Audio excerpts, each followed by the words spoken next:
कोमल चिड़िया की छत में एक छेद था। बारिशों के दिन थे। कोमल चिड़िया अपने 3 बच्चों के साथ अपने घोंसले में लेटी हुई थी। बच्चों, इस छेद से तो बारिश अंदर आ रही है। आज तो मैंने बाल्टी रख दी है। कल बारिश रुकते ही हम वो छेद बंद कर देंगे।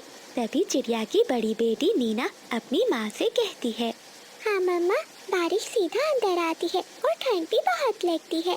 कल हम तीनों बहनें जाकर जंगल से सूखे पत्ते ले आएंगी और फिर आप इस छेद को बंद कर देना। हाँ हाँ मम्मा, हम सब मिलकर काम करेंगी। हाँ हाँ, मेरी तीनों बहादुर बेटियाँ अब मेरे साथ काम करवाएंगी।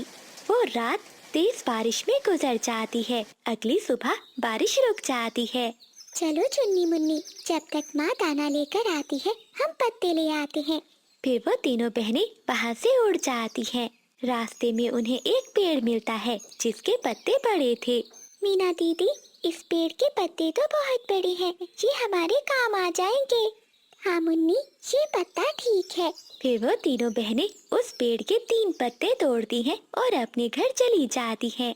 कोमल चिड़िया भी दाना लेकर आ चुकी थी और वो बच्चों के लिए भोजन बना रही थी। मेरी बेटियों, तुम कहाँ चली गई थी? मैं कब से तुम्हारा इंतजार कर रही हूँ। मम्मा, ये देखिए, हम तीनों पत्ते ले आई हैं। आप ये पत्ते छत पर लगा दें। ठीक है मीना, तुम अपनी दोनों बहनों को भोजन दो, मैं ये पत्ते छत पर लगा देती हूँ। फिर मामा चिड़िया वो पत्ते लेकर अपनी छत के ऊपर चली जाती है और वो पत्ते छत पर लगाने लगती है। बादल, अरे ओ बादल, कहाँ मर गए हो? जरा बाहर आओ। क्या हो गया है बिजली? सुबह सुबह इतना शोर क्यों मचा रही हो? बादल, ये देखो, किसी ने मेरे पेड़ के 3 पत्ते चुरा लिए हैं। हाँ बिजली, कुछ देर पहले यहाँ चिड़िया की तीनों बेटियाँ बैठी थी, हो ना हो वही पत्ते चुरा कर ले गई हैं। अच्छा, मैं अभी जाती हूँ और पूछती हूँ छोटी चिड़ियाओं से। फिर बिजली कभी गुस्से में चिड़िया के घर की ओर जाती है। अरे ओ चिड़िया, किससे पूछकर तुम्हारी बेटियाँ मेरे पेड़ से पत्ते तोड़ कर लाई हैं? क्या बिजली, मेरी बेटियाँ ये पत्ते तुम्हारे पेड़ से लाई हैं? हाँ हाँ, जाकर देख लो, मेरे पेड़ के 3 पत्ते गायब हैं।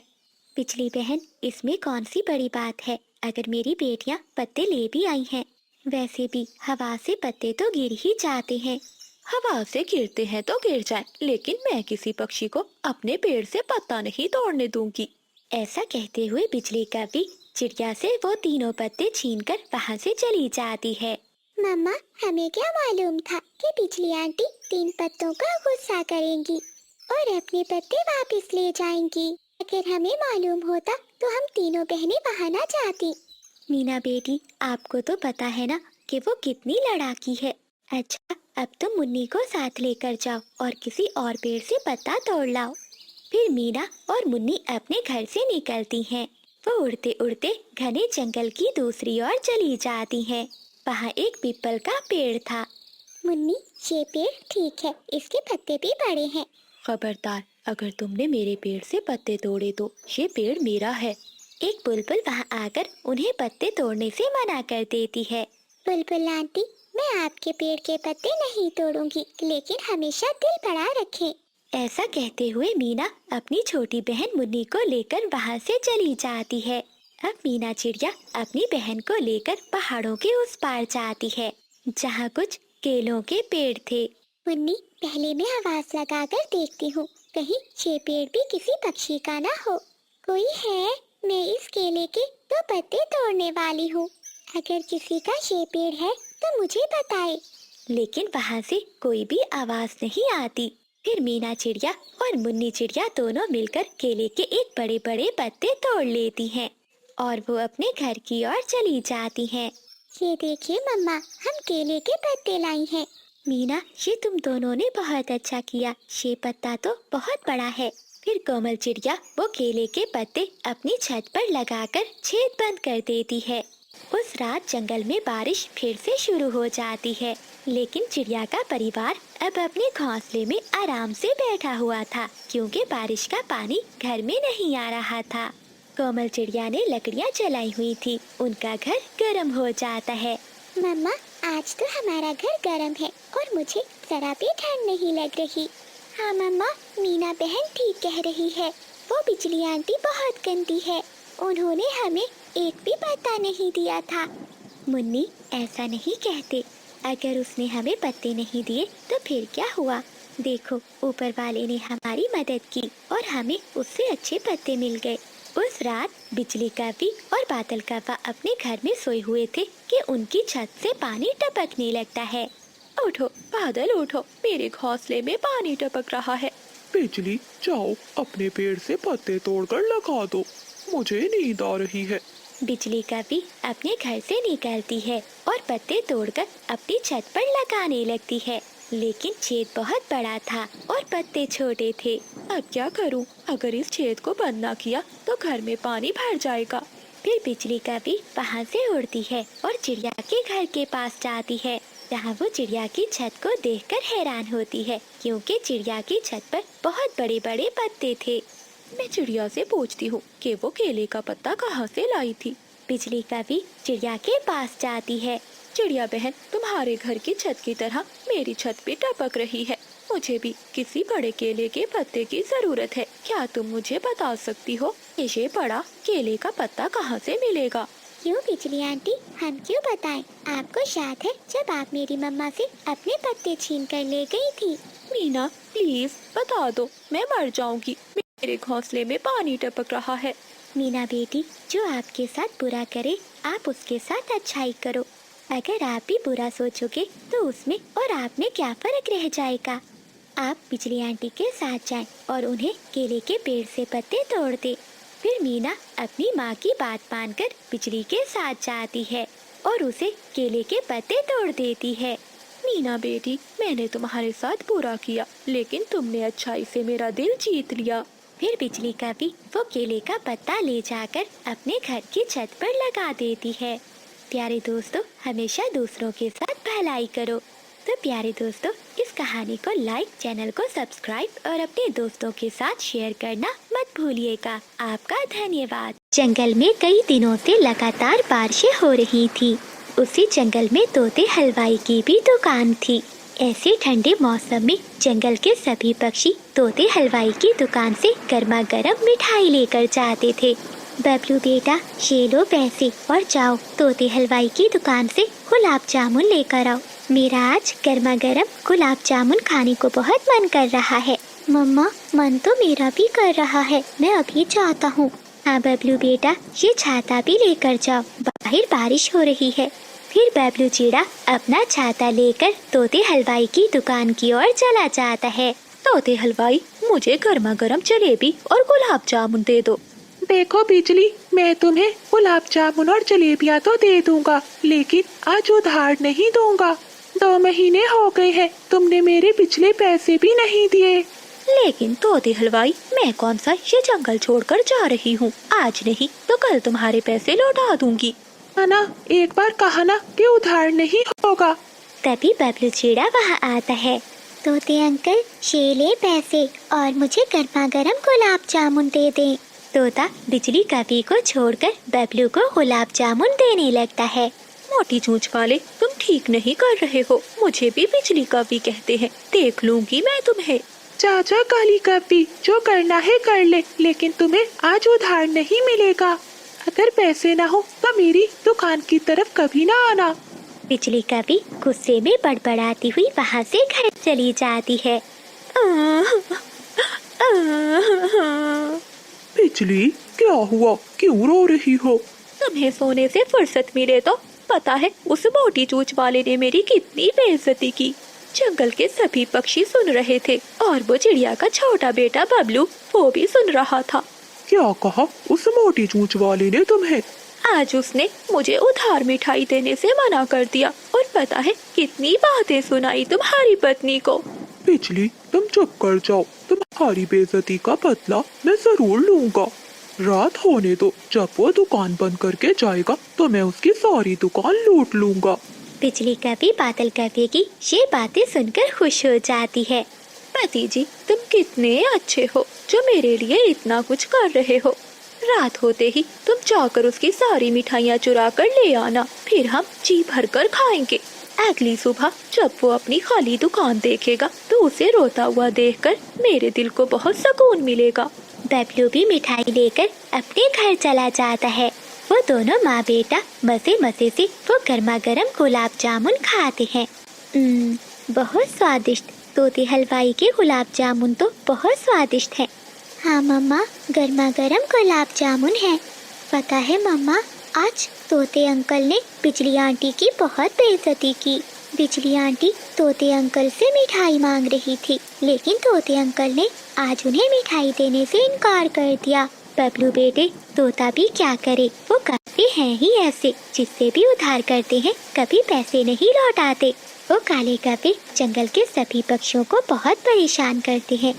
रात हो जाती है, तोता भी अपनी दुकान बंद करके वहाँ से चला जाता है। बिजली और बादल उसी समय का इंतजार कर रहे थे। चलो बिजली, समय हो गया है, अब चलते हैं। हाँ बादल जी, मैं तैयार हूँ। ये रहे 2 थैले, एक तुम भर लेना और एक मैं भर लूंगी। आज उस मोटी चोंच वाले की दुकान को पूरा लूट लेंगे, ताकि सुबह होते ही वो पूरे जंगल में रोता फिरे। फिर वो पति पत्नी खाली थैला लेकर अपने घर से उड़ते हैं। कौवा और कौवी तोते की दुकान पर जाकर बैठ जाते हैं। बादल जी, रास्ता साफ है, लग जाओ काम पर। फिर वो पति पत्नी तोते की दुकान की छत पर सुराख करने लगते हैं। थोड़ी ही देर में वो पति पत्नी एक छोटा सा सुराख कर लेते हैं, जिसमें से बादल कौवा अंदर दुकान में चला जाता है। वो मिठाइयाँ उठा उठा कर थैले में डालने लगता है। ये लो बिजली, एक थैला तुम पकड़ो जब तक मैं दूसरा भरता हूँ। फिर बादल कौवा दूसरा थैला भी मिठाइयों से भर लेता है और पूरी दुकान को खाली कर देता है। फिर वो पति पत्नी एक एक थैला उठाकर रात के अंधेरे में अपने घर की ओर चले जाते हैं। अगले दिन बारिश भी रुक जाती है। तोता जब अपनी दुकान खोलता है तो देखकर हैरान होता है, उसकी दुकान तो पूरी ही खाली थी। हाय हाय पक्षियों, मैं लूट गया, मैं बर्बाद हो गया। कोई पक्षी मेरी पूरी दुकान लूट कर ले गया। तोता बैठकर वहीं रोने लगता है। वहीं दूसरी ओर कौवा और कौवी अपने घर में बहुत खुश बैठे थे। वो तो मजे मजे से मिठाइयाँ खा रहे थे। कढ़ाई के पास तोते को कौवे का एक पंख दिखाई देता है। ये काला पंख, ये तो बादल कौवे का है, तो इसका मतलब है उस काले कौवों ने ही मेरी दुकान को लूटा है। नहीं छोड़ूंगा, मैं उन काले कौवों को कभी नहीं छोड़ूंगा। अगर मैंने उन कौवों को जेल की हवा न लगवाई तो मेरा नाम भी चीकू तोता नहीं। तोता जल्दी से कौवों के घर की तरफ जाता है। वो खिड़की से देखता है, उन कौवों के घर में तोते की दुकान से चुराई हुई सारी मिठाइयाँ पड़ी थी। इन कौवों को तो अब मैं मजा चखाता हूँ। फिर तोता वहाँ से उड़ता है और वो चील महारानी को जाकर सारी बात बताता है। चील महारानी, आप अपने सिपाहियों को भी मेरे साथ लेकर चले। देखना, मेरी चुराई हुई सारी मिठाइयाँ उन कौवों के घर पर ही है। ठीक है तोते, मैं तुम्हारे साथ चलती हूँ। चलो जल्दी, कहीं वो कौवे वो सारी मिठाई छुपा ना ले। फिर चील अपने सिपाहियों को साथ लेकर कौवों के घर जाती है। काले कौवे चील महारानी से डर जाते हैं। चील महारानी, आप यहाँ? ये देखिए चील महारानी, मेरी दुकान की सारी मिठाइयाँ, यही कौवे चोर है। नहीं नहीं चील महारानी, ये मोटी चोंच वाला झूठ बोल रहा है। ये सारी मिठाइयाँ तो मेरा भाई लेकर आया था। हाँ बिजली, मैं जानती हूँ तुम्हारे भाई को, 1 नंबर का चोर है। उसके पास खुद खाने के लिए पैसे नहीं और वो तुम्हें इतनी ढेर सारी मिठाइयाँ देकर जाएगा। उल्लू सिपाहियों, पकड़ लो इन्हें और जेल में बंद कर दो। फिर तोता अपनी मिठाइयाँ लेकर चला जाता है और सिपाही कौवों को पकड़कर ले जाते हैं और गुफा में हमेशा हमेशा के लिए बंद कर देते हैं। प्यारे दोस्तों, इस कहानी को लाइक, चैनल को सब्सक्राइब और अपने दोस्तों के साथ शेयर करना मत भूलिएगा। आपका धन्यवाद। बादल, तुम्हारी माँ अभी तक शाही महल पर कब्जा जमाए बैठी है। जब तक वो जिंदा है, हम इस शाही महल में इकट्ठे नहीं रह सकते। नीली मेरी जान, तुम चिंता नहीं करो। आज रात जब चांद बादलों में छुप जाएगा, मैं इसे अंधे कुएं की सैर करवाने लेकर जाऊंगा। वहाँ से आज तक कोई भी वापस नहीं आया। फिर वो महल भी हमारा है और जादुई खजाना भी। बादल कौवा नीली कौवी से ऐसे हंस हंस कर बातें कर रहा था। शाम को बादल कौवा अपने घर जाता है। पति जी, आप आ गए, बैठिए, मैं अभी खाना लेकर आती हूँ। बिजली, माँ कहाँ है? माँ जी तो अपने कमरे में है। अच्छा अच्छा ठीक है, जल्दी से भोजन दो, मुझे बहुत भूख लगी है। रात हो जाती है। जब बिजली कभी सो जाती है तो बादल कप्पा अपनी माँ के पास जाता है। माँ जी, आप अभी तक जाग रही हैं? हाँ बेटा, क्या करूँ, बूढ़ी हो गई हूँ, नींद नहीं आ रही थी। चलिए माँ जी, आज मैं आपको सैर पर लेकर जाता हूँ, फिर देखिएगा आपको कितनी अच्छी नींद आएगी। रात के अंधेरे में बादल कप्पा अपनी माँ को लेकर कुएं के पास जाता है। बेटा बादल, ये तुम मुझे कहाँ ले आए हो? यहाँ तो बहुत अंधेरा है। माँ, इस कुएं में एक ऐसी जड़ी बूटी है जिसे खाते ही आपको बहुत अच्छी नींद आएगी। बस जरा आगे झुक कर तो देखें। जैसे ही सावित्री आगे झुकती है तो बादल कप्पा अपनी माँ को जोर से धक्का दे देता है। सावित्री कुएं में गिर जाती है। सावित्री की एक दर्द भरी चीख गूंजती है और फिर सन्नाटा छा जाता है। बादल कप्पा हंसता हुआ नीली कपी के पास चला जाता है। अगली सुबह बिजली कपी घबरा जाती है क्योंकि उसकी सास घर पर नहीं थी। बादल, माँ जी कहाँ है? उनकी तो तबीयत भी ठीक नहीं थी और वो ठीक से उड़ भी नहीं पाती। फिर अचानक रात को वो कहाँ गायब हो गई? बिजली, मुझे क्या पता, मैं तो सो रहा था। हो सकता है माँ जी बाहर घूमने फिरने गई हो। अगर तुम्हें इतनी ही चिंता है तो जाकर देख लो माँ को। जरूर दाल में कुछ काला है। बादल को तो अपनी माँ की जरा भी चिंता नहीं, मैं ही जाकर देखती हूँ। ऐसा सोचते हुए बिजली कपी अपने घर से निकलती है और वो रोती हुई कोमल चिड़िया के पास जाती है। कोमल चिड़िया अपने पति बंटी के साथ बैठी थी। कोमल बहन, माँ जी नहीं मिल रही, मुझे तो बादल पर शक है। उसी ने कुछ किया है माँ जी के साथ। वो तो पहले ही अपनी माँ से बहुत लड़ता था कि सारी जायदाद उसके नाम कर दे। बिजली बहन, मुझे तुम्हें कुछ बताना है। हाँ हाँ बंटी भैया, बताइए क्या बात है? मैं जब कल दूसरे जंगल से आ रहा था तो रास्ते में नदी के किनारे बादल कव्वे को नीली कवि के साथ देखा। वो पंखों में पंख डाले हंस हंस कर बातें कर रहे थे। हाय हाय, मुझे तो पहले ही बादल पे शक था कि वो जरूर किसी दूसरी कवि के चक्कर में है, तभी तो कभी मुझसे प्यार से बात नहीं की। बिजली बहन चुप कर जाइए, चलिए माँ जी को ढूंढते हैं। हो ना हो ये उस लालची नीली कपी और बादल की कोई साजिश होगी। फिर बिजली कपी, बंटी चिड़ा और कोमल चिड़िया वहाँ से निकलते हैं। रास्ते में उन्हें कबूतर मिलता है। कबूतर भैया, क्या तुमने मेरी माँ जी को देखा है कहीं? नहीं नहीं, मैंने तुम्हारी माँ जी को कहीं नहीं देखा। कबूतर भैया, माँ जी रात से गायब है और वो अभी तक घर नहीं लौट कर आई। कवि बहन, शांत हो जाओ। तोता रात को घूम रहा था जंगल में, हो सकता है उसे कुछ मालूम हो। चलो उसी के पास चलकर पूछते हैं। फिर वो सभी पक्षी तोते के पास जाते हैं। तोते भैया, क्या आपने बिजली की सासू माँ को देखा है कहीं? हाँ हाँ, देखा था रात को मैंने। वो बादल कपी के साथ पुराने कुएं की ओर जा रही थी। बादल के साथ? मेरा शक सही निकला, ये सब किया कराया उस बादल का ही है। कैसा बेटा है जो अपनी माँ की जान का दुश्मन है। फिर वो सभी पक्षी वहाँ से पुराने कुएं की ओर जाते हैं। बिजली झांक कर कुएं में देखती है तो सावित्री कुएं में बेहोश थी। चिड़िया बहन, माँ जी अंदर है। फिर सभी पक्षी मिलकर लंबी लंबी बेलों की मदद से सावित्री को बाहर निकालते हैं। सावित्री जिंदा तो थी मगर उसकी एक टांग टूट चुकी थी और वो बोल भी नहीं पा रही थी। अपनी सास की ये हालत देखकर बिजली कपी को बादल कपी पर बहुत गुस्सा आता है। कोमल बहन, तुम माँ जी को अपने साथ अपने घर में ले जाओ और उनका ख्याल रखो। हम अभी इस काबिल नहीं है कि बादल और उस नीली कवि का सामना कर सकें। मैं नीले पहाड़ पर जा रही हूँ अपनी दादी से जादू सीखने। जब तक मैं वापस ना आऊँ तो बादल को पता नहीं चलना चाहिए कि माँ जी जिंदा है। ऐसा कहते हुए बिजली कवि नीले पहाड़ की गार में चली जाती है और बाकी सब पक्षी बूढ़ी माँ जी को लेकर अपने साथ चले जाते हैं। बिजली कवि गार में जाकर अपनी दादी से जादू मंत्र सीखती है। आग के शोले बुलंद हुए और बिजली के परों का रंग काला नहीं बल्कि नीला चमकदार हो गया। कुछ ही दिनों में बिजली कभी अपनी दादी से जादू सीख जाती है।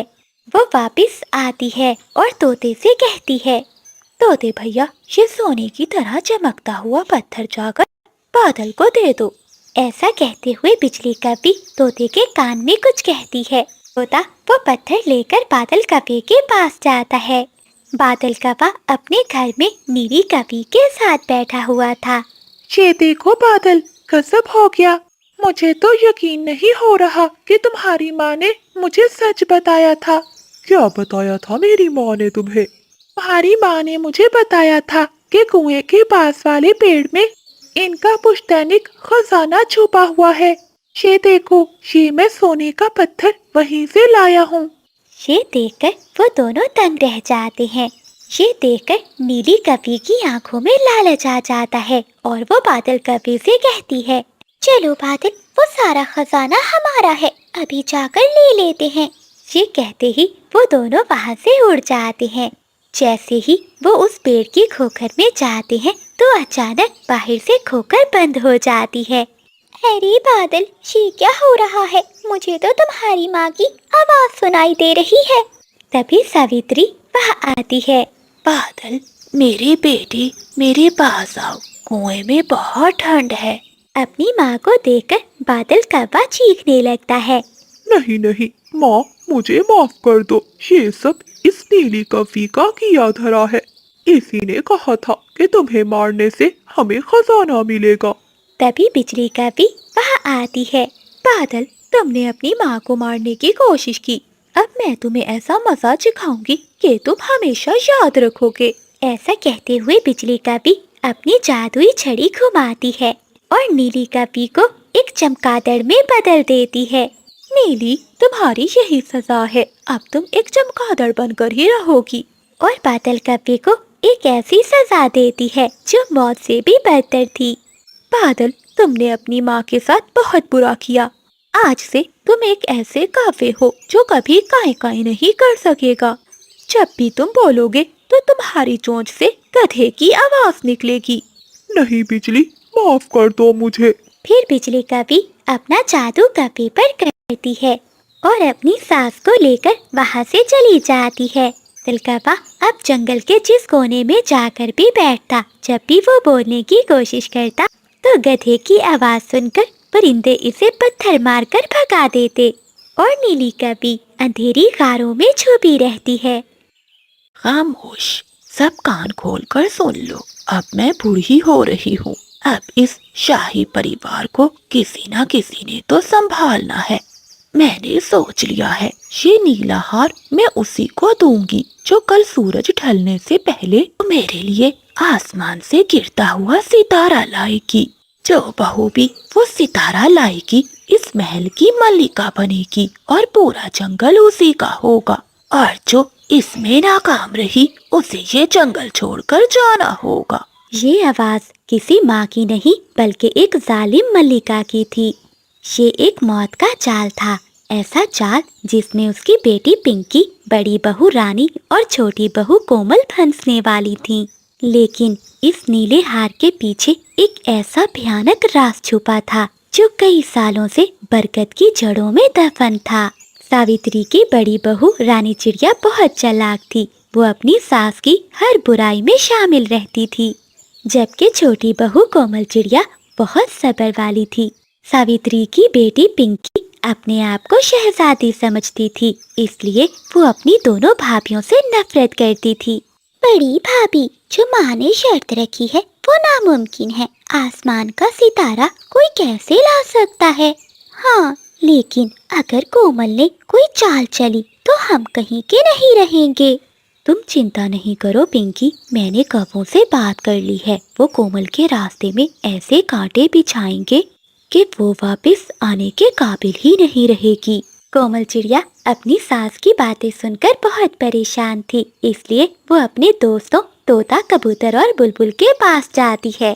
तोते भैया, माँ जी ने आसमान का सितारा मांगा है। मैं एक मासूम चिड़िया भला इतनी बुलंदी पर कैसे जा सकती हूँ? चिड़िया बहन, मलका जो मांग रही है वो सितारा नहीं है, वो दरअसल नीली पहाड़ी पर मौजूद एक खास पत्थर है जो रात को सितारों की तरह चमकता है। लेकिन याद रखना, वहाँ पहुँचना जितना मुश्किल है, वहाँ से वापस आना उससे भी ज्यादा खतरनाक है, क्योंकि वहाँ काले काफों के जासूस बैठे हैं। तभी बुलबुल भी चिड़िया से कहती है, कोमल बहन, हम सब तुम्हारे साथ हैं, मगर तुम हिम्मत न हारना। कोमल चिड़िया वापस अपने घर चली जाती है। रास्ते में उसे आवाज आती है, इधर आओ चिड़िया, इधर आओ। अरे ये आवाज कैसी है? ये तो इस बड़े बरगद के पेड़ से आ रही है। कोमल चिड़िया उस बड़े बरगद के पेड़ के नीचे जाती है। कौन कौन है यहाँ? मैं हूँ बरगद का पेड़। कई सालों से मैं तुम्हारा यहाँ इंतजार कर रहा हूँ। मेरी जड़ों में एक ऐसा राज दफन है जो तुम्हें निकालने पर ही पता चलेगा। ऐसा कहते हुए बरगद का पेड़ चुप हो जाता है। अरे ये पेड़ जी किस राज की बात कर रहे हैं? मुझे देखना होगा। कोमल चिड़िया वहीं पेड़ के नीचे खुदाई करने लगती है, जहाँ उसे एक डायरी मिलती है जो परिंदों की जुबान में लिखी हुई थी। ये डायरी सावित्री की मंझली बहू की थी, जो कई साल पहले पुरस्कार तौर पर गायब हो गई थी। अरे ये क्या? ये डायरी तो माची की बहू की है, जो कई साल पहले गायब हो गई थी। कोमल चिड़िया डायरी को खोलती है और पढ़ती है। अगर कोई ये पढ़ रहा है तो भाग जाए। सावित्री सास नहीं, एक शिकारी है। वो अपनी बहुओं को इसीलिए लाती है ताकि बादल कप्पे और बिजली कप्पी को इनके नरम नरम पर दे सके, और बदले में वो कप्पे इसे सुंदर रखने वाला जादुई पानी देते हैं। मैंने ये सच जान लिया था, इसलिए अब मेरी बारी है। मैं इस राज को बरगद के पेड़ के नीचे दफन कर रही हूँ, क्योंकि वो कभी नहीं चाहेंगे कि ये राज किसी के सामने आए। ये सब पढ़कर कोमल चिड़िया के तो होश उड़ जाते हैं। ये सब क्या हो रहा है? अब मुझे सब समझ आ गया। मैं और रानी दीदी भी खतरे में हैं। कोमल चिड़िया खुद को संभालती है और वहाँ से अपने महल के लिए चली जाती है। रात के अंधेरे में वो कप्पे सावित्री के कमरे में खड़े थे। मल्लिका, तुमने बहुत अच्छा किया, अपनी दोनों बहुओं को पहाड़ी की ओर भेज रही हो। तुम्हारी दोनों बहुओं के पंख बहुत सुंदर हैं। तुम भी उनकी तरह सुंदर हो जाओगी। कल जब वो पहाड़ी पर जाएंगी तो हम कप्पे मिलकर उन्हें पकड़ लेंगे। ओहो। लेकिन बादल, मेरा जादुई पानी तैयार रखना, मुझे बहुत कमजोरी हो रही है। और रहा सवाल उन बहुओं का, मुझे उनकी क्या परवाह, मुझे तो अपनी जवानी और ताकत चाहिए। दरवाजे के बाहर खड़ी पिंकी चिड़िया ये सब सुन लेती है। वो चुप कर जाती है। उसे तो अपनी माँ से डर लगने लगा था। अगले दिन कोमल चिड़िया और रानी चिड़िया सफर पर निकलती हैं। रानी ने अपने साथ जहरीले कांटे छुपा लिए थे।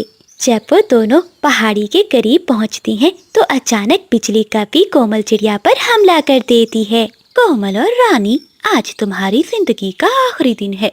क्या मतलब तुम्हारा बिजली? क्या तुम मुझे भी मार डालोगी? बादल जी, ये तो अपनी सास की बातों में आकर अंधी हो चुकी है। इसे क्या मालूम, ये दोनों अब हमारे जादू का हिस्सा बनेगी।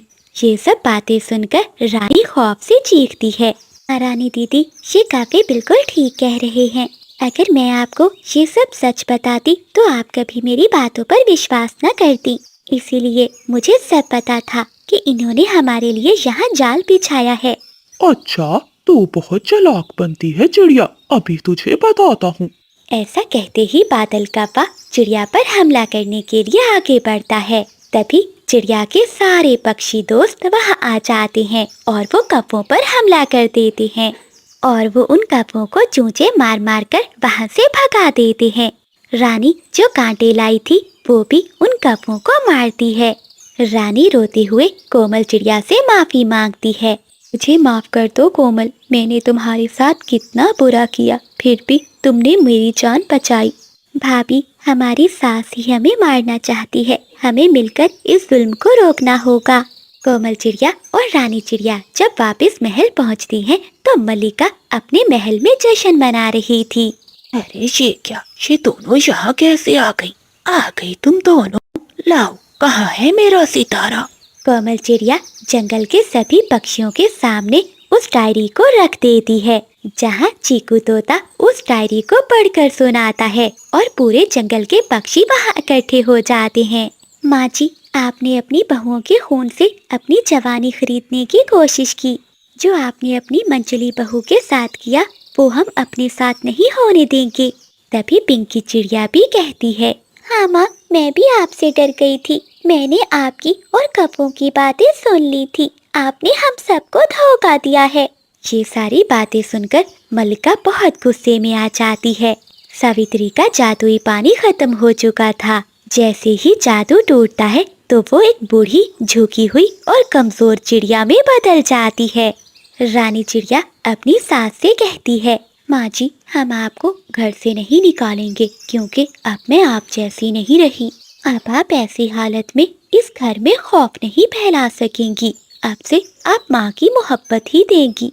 अब कोमल, रानी और पिंकी तीनों चिड़िया मिलकर उस महल को संभाल लेती हैं। सावित्री तो अब अपने आप को एक कमरे में बंद रखती थी और अपने किए की माफी मांगती थी। जुल्म के पाँव नहीं होते और झूठ की इमारत एक न एक दिन जरूर गिरती है। सास और बहू का रिश्ता अगर एतबार पर हो तो घर जन्नत बन जाता है, वरना लालच पूरे परिवार को खा जाती है। तो प्यारे दोस्तों, इस कहानी को लाइक, चैनल को सब्सक्राइब और अपने दोस्तों के साथ शेयर करना मत भूलिएगा। आपका धन्यवाद। पति के गुजर जाने के बाद से कोमल चिड़िया एक ब्रेड बनाने वाली उल्लू की कंपनी में काम करती थी। एक दिन उल्लू की कंपनी पर छापा पड़ता है, जहां उल्लू को मिलावट करते हुए पकड़ा जाता है और कंपनी